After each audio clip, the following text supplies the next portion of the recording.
தமிழ்நாட்டுல வந்து ரீசென்ட் டேஸ்ல நெறைய பவர் கட்லாம் வருதுங்க. ஸோ, எதனால இந்த மாரி இஷ்யூலாம் வருது? நெறைய பேர் போராடுறாங்க தெருவுல இறங்கி. அந்த அளவுக்கு பெரிய இஷ்யூவா மாறியிருக்கு இந்த பவர் கட் இஷ்யூ. எதனால அப்டின்ட்டு இந்த வீடியோல பார்க்கலாம். ரீசென்ட் டேஸ்ல நீங்க தமிழ்நாட்டுல எங்க இருந்தாலும் சரிங்க, நெறைய இடத்துல இந்த மாரி இஷ்யூ வந்துட்டு தான் இருக்கு. எங்க வீட்லயுமே பவர் கட் வந்து ஃபுல்லா கட் ஆகல. ஆனா லோ வோல்டேஜ் ரொம்ப ஃபேன் வந்து ஸ்லோவா ஓடும். திடீர்னு ஃபாஸ்ட்டா ஓடும். லைட் வந்து பிரைட்னஸ் அதிகமாகும், கம்மியாகும். ஸோ, இந்த மாரியான நெறைய வோல்டேஜ்லாம் சரியா வராதனால, லோ வோல்டேஜா வரதுனால நெறைய அடி வாங்கும். டிவி, அதாவது மிக்ஸி, கிரைண்டர் இந்த மாரிலாம் போறதுனால ஓவர்லோட் காரணமா இந்த மாரிலாம் நெறைய பிரச்சனை வரும். இதுக்கு காரணம் முக்கியமா இந்த வெயில் காலத்துல நெறைய நம்ம பவர் யூஸ் பண்றோம். அதனால டிமாண்ட் வந்து அதிகமாயிருக்கு. எப்பயும் இருக்கிற அதே அளவு வோல்டேஜ் வந்து இங்க பத்தல. ஏன்னா ஒரு டிரான்ஸ்ஃபார்மர் வைக்கிறாங்கன்னா ஒரு ஸ்ட்ரீட்டுக்கு அதுக்கு எவ்வளோ லோட் தேவைப்படுதுன்றத பொறுத்து தான் வைப்பாங்க. ஆனா இப்போ வோல்டேஜ் திடீர்னு நம்ம நெறைய ஹை வோல்டேஜ் யூஸ் பண்றதுனால நெறைய புதுசா நெறைய ஃப்ரிட்ஜ், ஏசிலாம் நெறைய வாங்கியிருப்போம் வெயில் காலத்துல. ஸோ, இந்த மாரி ஓவர்லோட் காரணமா கண்டிப்பா இந்த மாரியான லோ வோல்டேஜ் ப்ராப்ளம் வரும். அத வந்து மெயின்டனன்ஸ் அவங்க வந்து கரெக்ட்டா அத மெயின்டெயின் பண்ணணும். அப்பப்ப மெயின்டெயின் பண்ணணும் கவர்மெண்ட் சைட்லேருந்து. அது பண்ணாத விடுறதுனாலயும் இந்த மாரி ஒரு இஷ்யூ கிரியேட் ஆயிருக்கு. இப்போ வில்லேஜ் சைட்லாம் இருந்தீங்கன்னா உங்களுக்கே தெரியும். சிட்டி சைட்ல பெருசா இந்த பாதிப்பு இருக்காது. அதாவது இப்போ மரங்கள்லாம் நெறைய லைன்ல படுறதுனால அது ஃபியூஸ் நிக்காம போகலாம் டிரான்ஸ்ஃபார்மர்ல. அடிக்கடி ஃபியூஸ் போயிட்டே இருக்கிறதுனால டிரான்ஸ்ஃபார்மரும் ஃபால்ட் ஆக வாய்ப்பு இருக்கு. ஸோ, இந்த மாதிரியான நிறைய இஷ்யூலாம் இருக்கு. இஷ்யூ சொல்லணும்னாக்கா இந்த மாதிரி நிறைய சொல்லிக்கிட்டே போலாங்க. அது எல்லாமே மெயின்டெயின் பண்றது தான் கவர்மெண்ட்டுடைய வேலை.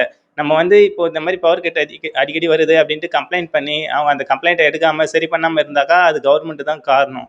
முக்கியமா இப்போ ஆள்ற கவர்மெண்ட்.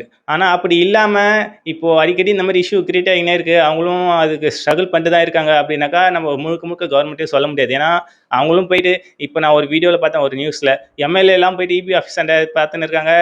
அங்க ஆஃபீஸருங்க யாருமே இல்ல. ஒர்க் பண்ற ஆஃபீஸர்ஸ்.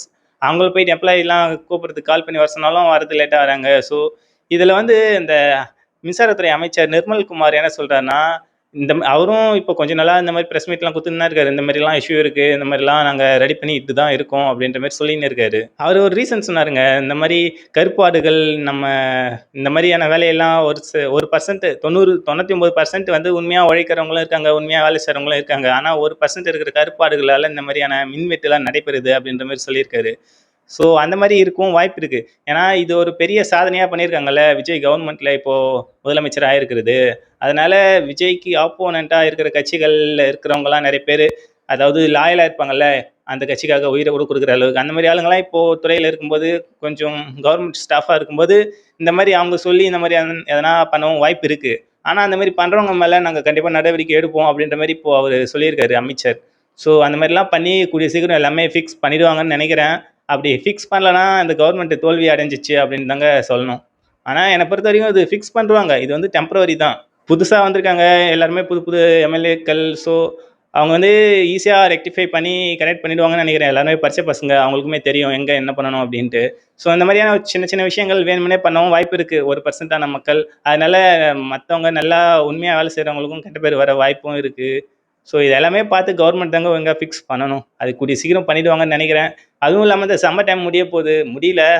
பீக்ல இருக்கு. ஸோ, இந்த மாரி டைம்ல கரண்ட் இல்லாம இருக்கும்போது ரொம்பவே பிரச்சனைங்க.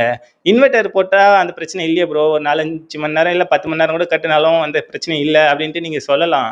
ஆனா இன்வெர்டர் போட்டாலுமே இங்க யூஸ் பண்ண முடியாது. அது வந்து பெரிய பிரச்சனையா தான் மாறும். ஏன்னா இன்வெர்டருமே நெறைய இது ஃபால்ட் ஆக வாய்ப்பு இருக்கு. இப்போ வந்து ஒரு ஏரியால உங்க ஏரியால இன்வெர்டர் போட்டுருக்கீங்க உங்க வீட்ல அப்டின்னா, இப்போ ஃபுல்லாவே பவர் கட் ஆயிடுச்சுன்னா, அது எந்த பிரச்சனையும் வராது, பாதிக்காது. அது இன்வெர்டர்லேருந்து ஈஸியா நம்ம ஒர்க் பண்ணிட்டு தான் இருக்க போறோம். பவர் வரதான் போது. ஆனா, இப்ப திரும்ப பவர் வருதுன்னா வச்சுக்கங்களேன், அது வந்து உங்களுக்கு கரெக்ட்டா வரணும். லோ வோல்டேஜ் இல்லாம கரெக்ட்டா வந்தா தான் உங்களுக்கு அந்த இன்வெர்டர் சார்ஜ் ஆகும். ஸோ, அப்படி வராம உங்களுக்கு ரொம்ப நேரம் பவர் கட் இருக்கு. திரும்ப வரும்போது வந்து லோ வோல்டேஜா கரண்ட் சப்ளை வருதுன்னா, கண்டிப்பா இன்வெர்டர் சார்ஜ் ஆகாது. அது வந்து ஸ்ட்ரகுலு தான். அந்த ரிலே வந்து சரியா வேலை செய்யாது. அது கொலாப்ஸ் ஆகும். அதனால கண்டிப்பா பேட்டரி வந்து அடி வாங்க வாய்ப்பு இருக்கு. பேட்டரியும் வீக் ஆக வாய்ப்பு இருக்கு. அது வந்து ரிப்பீட்டடா அந்த மாரி லோ வோல்டேஜ் வரதுனால, அந்த இன்வெர்டர் ஆன், ஆஃப் அந்த மாரி மாறி மாறி ஆயிட்டே இருந்து அதுதான் ஃபால்ட் ஆகும். ஸோ, அதனால இன்வெர்டர் இருந்தாலுமே வேஸ்ட்டு தான். இந்த மாரி லோ வோல்டேஜ் வந்தா. ஃபுல் பவர் கட் ஆயிட்டு திரும்ப பவர் வரும்போது ஃபுல்லா கரெக்ட்டான வோல்டேஜ் வந்துச்சுன்னா, உங்களுக்கு எந்த பிரச்சனையும் இல்ல. அதே லோ வோல்டேஜ் வந்தா பிரச்சனை தான். இது இன்வெர்டர் மட்டும் இல்ல. இன்வெர்டர் நம்ம யூஸ் பண்றதுனால சொல்றேன். கரண்ட் இல்லனாலும் இன்வெர்டர் யூஸ் பண்ணிக்கலாம் அப்படின்ற ஒரு தைரியத்தில இருக்கிறவங்களுக்கு சொன்னேன்.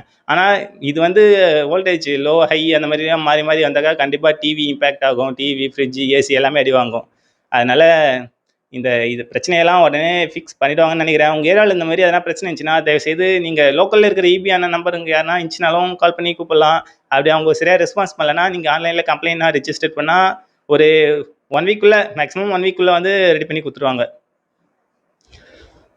அப்படி ரெடி பண்ணி கொடுக்கலன்னா அதுக்கு வந்து கவர்மெண்ட் தான் பொறுப்பு, அவங்க தான் காரணம். அவங்க தான் கரெக்டாக பண்ணணும். அதை பண்ண தவறிட்டா அவங்க தான் காரணம், கவர்மெண்ட் தான். ஸோ அப்போ கண்டிப்பாக போராட்டம் பண்ணி தான் ஆகணும். ஸோ அதுதான் பிரச்சனை. இங்கே பெரிய பிரச்சனை அந்த அளவுக்குலாம் அப்படின்லாம் எதுவும் இல்லை. இப்போ நிறையா பிரச்சனை வர ஆரம்பிச்சிருக்கு. அது எல்லாமே அவங்க ரெக்டிஃபை பண்ணுறோம் அப்படின்ற மாதிரி சொல்லியிருக்காங்க அவங்க சைடில் இருந்து. அது வெயிட் பண்ணி தான் பார்க்கணும், எடுத்தவொடனே பார்க்க முடியாது. ஏன்னா இப்போ பவர் கட்னா கண்டிப்பாக நம்ம கம்ப்ளைண்ட் ரிஜிஸ்டர் பண்ணி தான் ஆகணும். அது அவங்க வந்து பார்த்து தான் ஆகணும். அது அவங்களுக்கு கொஞ்சம் டைம் கொடுத்து தான் ஆகணும். எடுத்தவொடனே நம்ம ஃபுல்லாக ப்ரொட்டஸ்ட்டில் ஆரம்பிக்கிறது வந்து தப்பு தான். என்னை பொறுத்த வரைக்கும் ரொம்ப நேரம் அப்படியே இருந்துச்சுன்னா அது போராட்டம் பண்ணி தான் ஆகணும், வேறு வழி இல்லை. ஏன்னா எவ்வளோ பாதிப்பு ஆகும். இந்த வெயில் காலத்தில் கொஞ்சம் கூட ஃபேன் இல்லாமல் இருக்க முடியாதுங்க. நிறைய பேர் ஏசி இல்லாமல் இருக்க முடியாதுன்னுவாங்க. இப்போ என்ன பண்ணுறது, அவங்களாம் பணக்காரங்க. ஆனால் நம்மளுக்கு மிடில் கிளாஸ்லாம் ஃபேன் இல்லைன்னா சுத்தமாக இருக்க முடியாது, வெந்துருவோம். ஸோ எனக்குமே இந்த காலம் கோடை காலம் வந்து ரொம்ப ஒரு டஃப்பாக தான் இருந்துச்சு. பயங்கரமான அனல் வெயில். ஸோ அதனால் கண்டிப்பாக கரண்ட் இல்லைனா இருக்க முடியாது. அந்த நிலைமையில தான் நம்ம இருக்கோம். ஸோ அதை வந்து கவர்மெண்ட் கொஞ்சம் நல்லா கண்காணித்து பண்ணாங்க நல்லாயிருக்கும். இன்னும் ஃபோக்கஸ் பண்ணணும் நிறையா. இதுவே கவர்மெண்ட்டே வேணும்னே மெயின்டெனன்ஸ் அப்படின்ட்டு பவர் கட் பண்ணாங்கனாக்கா அதுக்கு வந்து கவர்மெண்ட்டை ஈஸியாக காரணம் சொல்லிடலாம். ஆனால் இந்த மாதிரிலாம் பவர் இஷ்யூ வர்றது வந்து ஃபுல்லாக கவர்மெண்ட்டாக காரணம் சொல்ல முடியாது. முக்கியமாக சிட்டியில் வந்து அதை கரெக்டாக கைக்குள்ளே வச்சுன்னு இருக்கணும்.